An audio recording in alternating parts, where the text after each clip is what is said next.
Welcome back to the channel, friends. Thank you once again for being here. Whether you've followed us for a while or are visiting for the first time, we welcome you into this space of reflection and deep spiritual inquiry.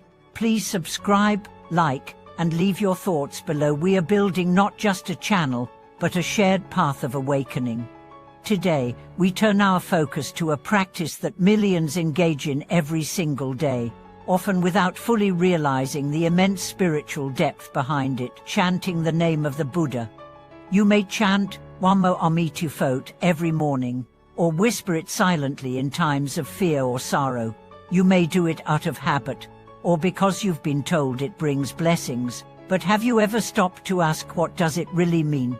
Why does this name, just 6 syllables, carry such extraordinary spiritual weight? Is it just a sound, a tradition? Or is it something far more powerful? Let us begin by shifting how we see chanting. It is not a ritual. It is not superstition. It is a bridge, a thread of connection, a current of divine frequency, linking your finite human heart to the infinite compassion and wisdom of the Buddha. Every time you recite Namo Amitufo, you are not merely calling a name, you are invoking a vow, aligning yourself with a cosmic promise made by Amitabha Buddha to save all beings from the ocean of suffering. Imagine that. 6 syllables with the power to dissolve lifetimes of karmic entanglement. Not because they are magic, but because they are truth, a living truth, vibrating through time, offered with the deepest love by a being who made 48 vows to never abandon a single soul that calls upon him. One of those vows says that if anyone sincerely recites his name, even 10 times, they will be reborn in his pure land, not after perfecting themselves, not after erasing all their sins, but simply by trusting in his vow, by opening the heart and aligning with his light. That is not a small promise. That is the ultimate safety net. And it is offered without condition. Now think about your own life. How often have you felt lost? How many times have you wondered whether anything you're doing really matters? The Buddha's name is like a lighthouse in that fog. You don't have to see the whole shore. You only have to see that beam of light, that name, that chant, and follow it. There was a man once facing bankruptcy, divorce, and depression all at once. A friend told him, when you don't know what else to do, chant. He was skeptical, but he tried. Every morning, he said, Namo Amitufo, 50 times. Then 100, then 1,000. Slowly, something shifted. Not in the world outside, but within. The fear didn't vanish, but it softened. The anger didn't dominate. The sadness didn't crush him. It was like someone was holding me from inside. He said, that's the Buddha's name. Not an escape from life, but a presence within it. Let's also address a misconception. Some people think chanting is passive, a lazy form of spirituality. But nothing could be further from the truth. To chant with awareness, with devotion, with surrender, is a profound inner discipline. Each repetition is a polishing of the mirror. Each syllable is a turning of the heart. You are training your mind to rest on something stable, luminous, compassionate. You are rewiring your consciousness. You might say, but I don't feel anything when I chant. That's okay. The ocean is still the ocean, even if you can't hear its waves from afar.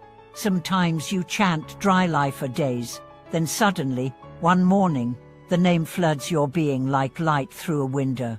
You weep, or you laugh, or you feel peace like never before. But even when you don't feel it, it is working. The Buddha is not measuring your emotion. He is responding to your sincerity.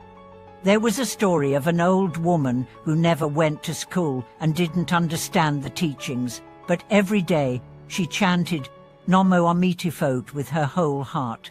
When she passed away, monks at her bedside said the room was filled with fragrance and light. That's the power of faith.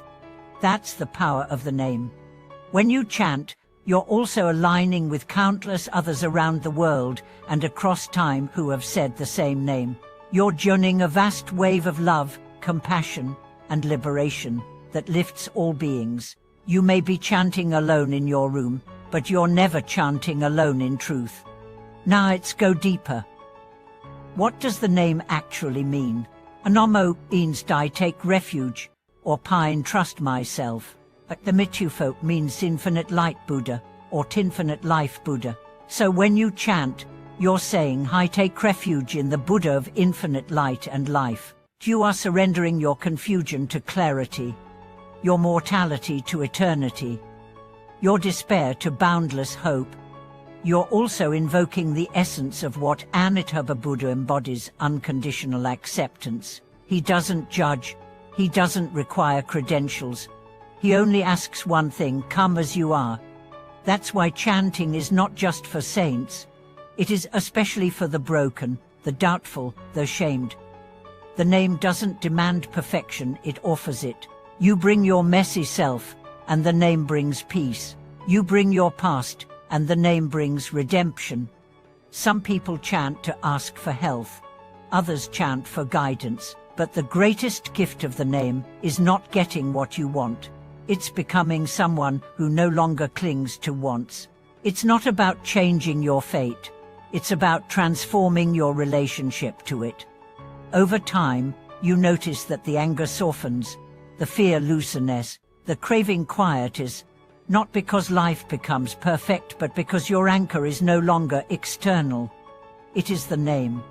Chanting becomes your breath, your heartbeat, your lullaby in the night, your shield in a crisis, your blessing at dawn.